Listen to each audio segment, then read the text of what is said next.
Hello, my dear students. Class 10th, Civics, chapter number 1.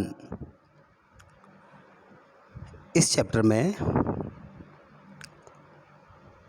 जो कि power sharing के बारे में है, हम सबसे पहले बेल्जियम और श्रीलंका के बारे में जानेंगे। तो सबसे पहले बात करते हैं एक छोटे से देश की जो यूरोप में है और उसका नाम है बेल्जियम।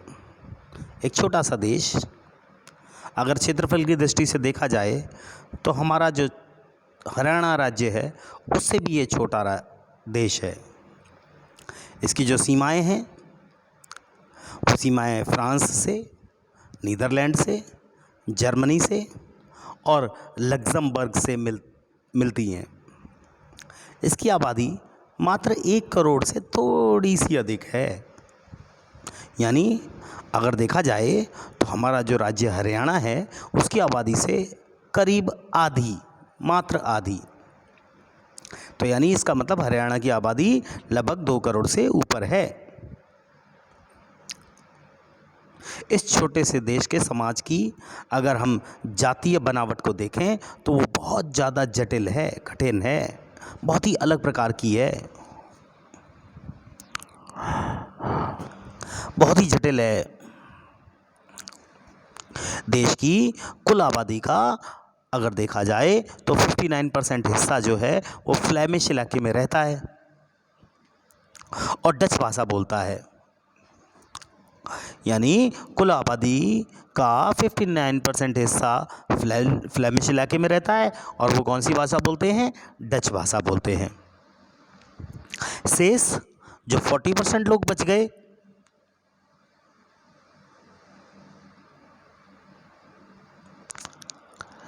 जो 40% फीसदी लोग हैं वो वेलोनिया नामक क्षेत्र में रहते हैं और फ्रेंच बोलते हैं। कौन से क्षेत्र में?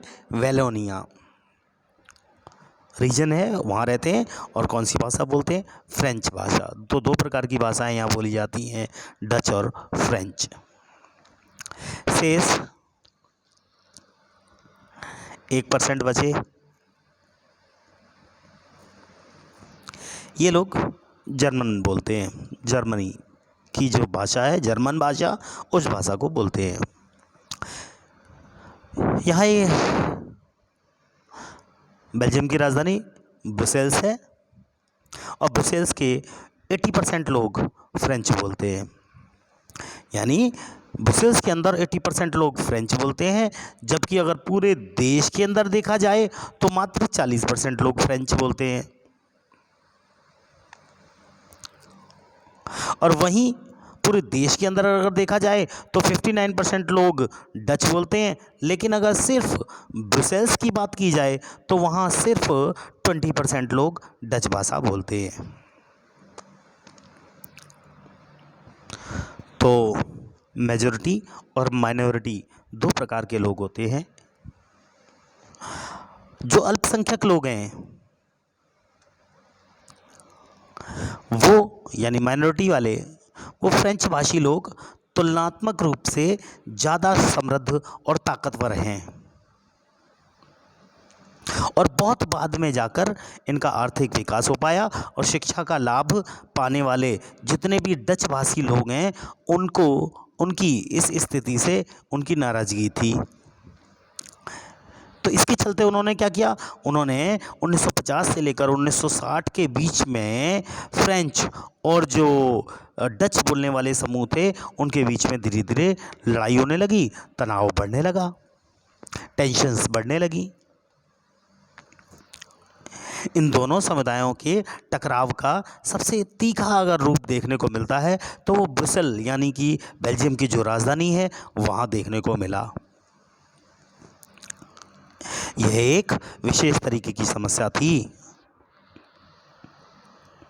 डच बोलने वाले लोग संख्या के हिसाब से अपेक्षाकृत ज़्यादा थे, लेकिन अगर देखा जाए धन के हिसाब से, पैसे के हिसाब से, समृद्धि के मामले में तो वे कमज़ोर और अल्पमत में थे। तो इस स्थिति की तुलना एक और देश से हम करते हैं और दूसरे देश का नाम है श्रीलंका। ये हमारा पड़ोसी देश भी है, मित्र देश भी है। ये एक द्वीपीय देश है क्योंकि द्वीप है। ये तमिलनाडु के दक्षिणी तट से कुछ किलोमीटर की दूरी पर ही स्थित है। इसकी आबादी करीब 2-3 करोड़ के लगभग समथिंग है, यानी हरियाणा राज्य के बराबर समथिंग इतना। तो दक्षिण एशिया के अन्य देशों की तरह अगर हम बात करें तो श्रीलंका की जो आबादी है उसमें भी कई प्रकार के जातीय समूहों के लोग रहते हैं। तो जो सबसे प्रमुख सामाजिक समूह है वो सिंगलियों का है। यहाँ पर इनकी आबादी कुल जनसंख्या की 74% है, यानी 100% आबादी में से 74% जो लोग हैं वो सिंगली हैं। दूसरे नंबर पे आता है तमिलों का नंबर। इनकी कुल जो आबादी है कुल जनसंख्या में 18% है।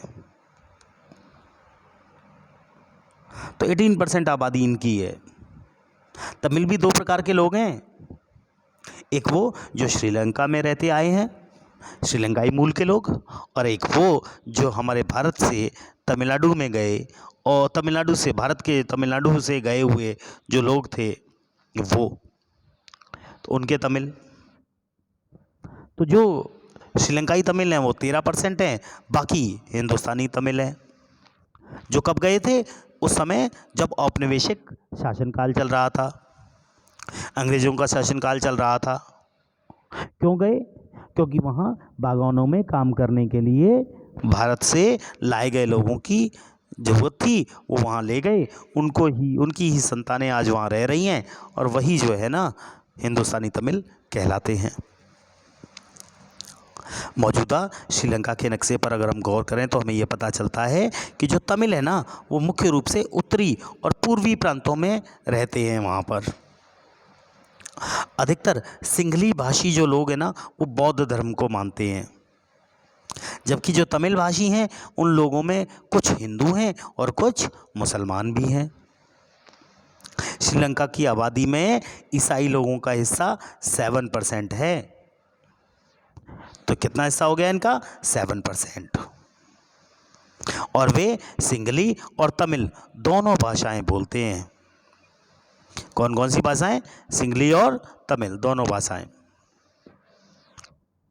तो अब ये हमें जानने की ज़रूरत है कि क्या ऐसी स्थिति में क्या हो सकता है। बेल्जियम में डच भाषी जो लोग हैं अपनी बड़ी संख्या के बल पर फ्रेंच भाषी और जो जर्मन भाषी लोग हैं उन पर अपनी इच्छाएं थोप सकते थे कि भाई हम ज़्यादा हैं, हमारी बात मानो, आप लोग कम हैं, फ्रेंच भाषी कम है, जर्मन भाषी कम है, हमारी बात सुनो, हम अपनी बात थोप रहे हैं आप पर, आपको माननी पड़ेगी। इससे क्या होता? उनके बीच की जो लड़ाई है वो और ज़्यादा बढ़ जाती। और संभव हो सकता था, ये भी संभव था कि ये भी हो सकता था कि इससे देश क्या हो जाता? 2 भागों में बढ़ जाता, जैसे भारत 2 भागों में बट गया। और ब्रुसेल्स जो था ना, जो वहाँ की राजधानी बेल्जियम की, उस पर क्या होता? दोनों पक्ष अपना अपना दावा ठोंक देते। श्रीलंका में सिंघली आबादी का बहुमत बहुत ज़्यादा था और वे लोग मुल्क में अपनी मनमानी चला सकते थे कि नहीं? तो अब हमें ये पता पड़ेगा कि हम ये देखेंगे कि असल में इन दोनों देशों में क्या हुआ, वहाँ क्या क्या देखने को मिला, उन्होंने अपनी समस्याओं को कैसे हल किया।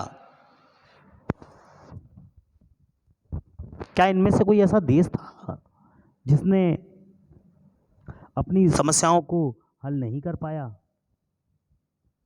या जिसने हल किया उसने इन समस्याओं को किस तरीके से हल किया? तो सबसे पहले बात करेंगे हम श्रीलंका के बारे में।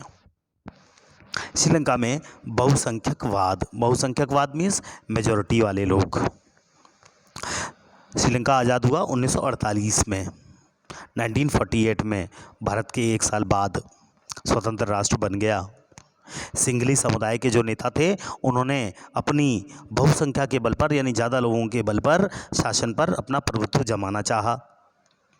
इसी वजह से जो लोकतांत्रिक रूप से निर्वाचित जो सरकार थी, उसने सिंगली समुदाय की जो प्रभुता थी उसको कायम करने के लिए अपनी बहुसंख्यक जो परिस्थिति थी उसके तहत कई कदम उठाए उन्होंने। अब वो कदम कौन कौन से उठाए गए? पहला, 1956 में 1956 में उन्होंने एक कानून बनाया गया जिसके तहत उन्होंने क्या कहा कि तमिल जो हैं उनको दरकिनार कर दिया गया, दूर कर दिया गया, अपने से हटा दिया गया करके सिंगली को एकमात्र राजभाषा घोषित कर दिया गया। यानी सिंगली ही एक ऐसी भाषा होगी जो पूरे श्रीलंका में राजभाषा के तौर पर जानी जाएगी। विश्वविद्यालयों में, यूनिवर्सिटीज़ के अंदर, सरकारी नौकरियों में, गवर्नमेंट सर्विसेज में सिंगली लोगों को प्राथमिकता देने की नीति भी चलाई गई।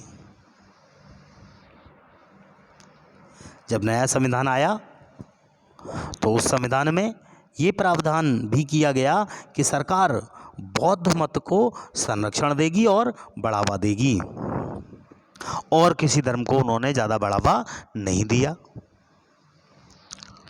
एक एक करके आए इन सरकारी फैसलों ने श्रीलंकाई जो तमिल थे उनकी नाराज़गी बहुत बढ़ा दी और शासन को लेकर उनमें बेगानापन बढ़ने लगा। उन्हें ये लगने लगा कि जो बौद्ध धर्मावलंबी हैं सिंगली लोग, इनके नेतृत्व वाली सारी जितनी पार्टियां हैं, राजनीतिक पार्टियां, उनकी भाषा और संस्कृति को लेकर वे असंवेदनशील हैं, उन्हें ज़्यादा नहीं मानते हैं। उन्हें ये भी लगने लगा कि संविधान और सरकार की जो नीतियां हैं उन्हें समान राजनीतिक अधिकारों से वंचित कर रही हैं। जो सबको अधिकार भारत में मिले हुए हैं तो सबको मिले, ऐसा थोड़ी है कि किसी के पास ज़्यादा अधिकार हैं और किसी के पास कम। लेकिन वहाँ उन्हें ये लगने लगा कि उनके जो राजनीतिक अधिकार हैं उनसे उन्हें वंचित किया जा रहा है। नौकरियों और फ़ायदे के अन्य कामों में उनके साथ भेदभाव हो रहा है, उनके हितों की अनदेखी की जा रही है। तो परिणाम क्या हुआ? परिणाम ये हुआ कि तमिल लोग और जो सिंगली समुदाय थे उनके संबंध धीरे धीरे बिगड़ते चले गए और इस तरीके से इनके बीच में समस्याएं बढ़ने लगीं। ये वो हिस्सा है श्रीलंका का जहाँ पे सिंगली लोग रहते हैं, श्रीलंकाई तमिल रहते हैं, भारतवंशी तमिल हैं और मुसलमान हैं। सिंगली लोग इस पीले से एरिया में, जो येलो कलर का एरिया दिखाया गया है, ये पूरा एरिया येलो कलर का, इसमें सिंगली लोग रहते हैं। जो श्रीलंकाई तमिल हैं वो हल्का सा जो ऑरेंज वाला कलर है उसमें श्रीलंकाई तमिल रहते हैं। जो भारतवंशी तमिल हैं वो सिर्फ 3 हिस्सों में रहते हैं। एक ये ऊपर का हिस्सा जहाँ आपको ब्राउन कलर नज़र आ रहा है, उसके बाद नीचे कुछ हिस्से जहाँ पर भारतीय तमिल रहते आए हैं। मुसलमानों का हिस्सा कहीं कहीं थोड़ा थोड़ा है, वो आप जगह जगह देखेंगे। इसके अलावा तो ये परिस्थिति वहाँ पर फंस गई थी। इस परिस्थिति के अनुसार कार्य होने लगा। जो श्रीलंकाई तमिल थे ना, उन्होंने अपनी राजनीतिक पार्टियां बनाना शुरू कर दिया और क्या किया, और तमिल को राजभाषा बनाने और क्षेत्रीय स्वायत्तता हासिल करने की, हमारे भी क्षेत्र की स्वायत्तता मिले हमको, और शिक्षा और रोजगार में समान अवसरों की मांग को लेकर उन्होंने संघर्ष करना शुरू कर दिया कि भाई हमको भी समान अवसर मिले। सिर्फ सिंगली लोगों को रखा जाता है इन जगहों पर, हमें भी तो रखा जाए।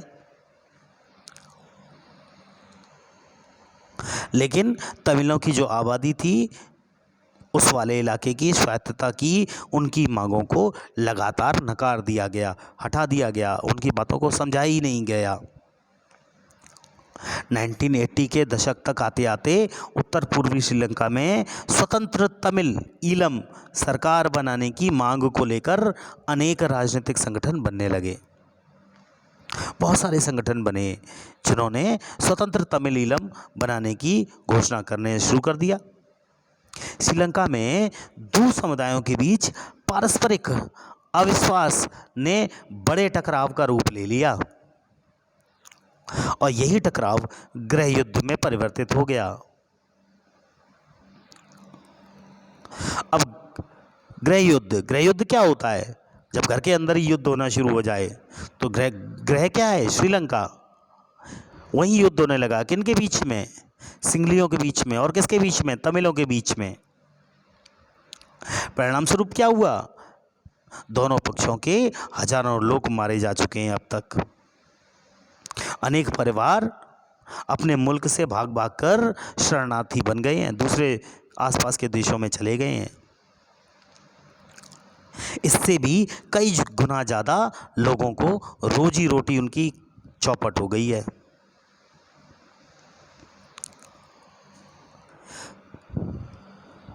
हमारे जो क्षेत्र हैं उनके देशों में अगर देखा जाए तो आर्थिक विकास, शिक्षा और स्वास्थ्य के मामले में श्रीलंका का रिकॉर्ड सबसे अच्छा है।